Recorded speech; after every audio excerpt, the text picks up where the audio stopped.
60 ದಿನಗಳ ಕಾಲ ಯುದ್ಧ ನಡೆದಂಥ ಹಿನ್ನೆಲೆ ಇವತ್ತು ತೈಲ ಬೆಲೆ ಏರಿಕೆ ಬರೀ ಇಂಡಿಯಾ ದೇಶದಲ್ಲಿ ಅಷ್ಟೇ ಅಲ್ಲ ಏರಿರ್ತಕ್ಕಂಥದ್ದು.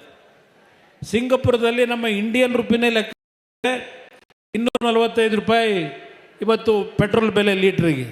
ಹಾಂಗ್ಕಾಂಗ್ ಹೋದರೆ 216 ರೂಪಾಯಿ, ಪಕ್ಕದ ಪಾಕಿಸ್ತಾನದಲ್ಲಿ 400 ರೂಪಾಯಿ, ಇವತ್ತು ಅದೇ ರೀತಿಯಲ್ಲಿ ಬಾಂಗ್ಲಾದೇಶದಲ್ಲಿ 500 ರೂಪಾಯಿ.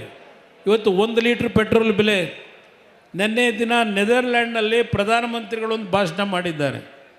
ಇವತ್ತಿನ ಈ ಒಂದು ಪರಿಸ್ಥಿತಿ ಏನಿದೆ ಇದನ್ನು ನಾವು ಮುಂಜಾಗ್ರತೆ ಕ್ರಮವನ್ನು ತೆಗೆದುಕೊಂಡು ಸರಿಪಡಿಸದೆ ಹೋದರೆ ಇವತ್ತು ಎಷ್ಟೇ ನಮ್ಮಲ್ಲಿ ಹಣದ ತೈಲಿ ಇದ್ದರೂ ಹಿಂದೆ ಇದ್ದಂಥ ಬಡತನ ಏನಿದೆ ಆ ಬಡತನಕ್ಕೆ ನಮ್ಮ ದೇಶ ಅಷ್ಟೇ ಅಲ್ಲ ಹಲವಾರು ದೇಶದ ಬಡತನವನ್ನು ನಾವು ಕಾಣಬೇಕಾಗ್ತದೆ. ಇವತ್ತು ನಾವು ಎಚ್ಚರಿಕೆಯಿಂದ ನಮ್ಮ ಹೆಜ್ಜೆಯನ್ನು ಇಡಬೇಕು ಅಂತಕ್ಕಂಥದ್ದನ್ನು ನೆದರ್ಲ್ಯಾಂಡ್ನಲ್ಲಿ ಏನು ಪ್ರವಾಸದಲ್ಲಿದ್ದಾರೆ ಭಾಷಣ ಮಾಡಿದ್ದಾರೆ.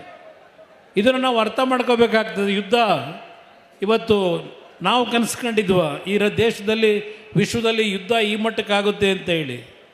ಇಲ್ಲ, ಕಾಂಗ್ರೆಸ್ ನಾಯಕರೇನಾದರೂ ಮೊದಲೇ ಕನಸೇನಾದರೂ ಬಿದ್ದಿದ್ರೆ ಈ ಥರ ಇದೆಯಪ್ಪ ಮುಂದೆ ಈ ಥರ ಸರ್ಮಾಡ್ಕ ಅಂತಲಾದರೂ ಹೇಳಬೇಕಾಗಿತ್ತಲ್ಲ.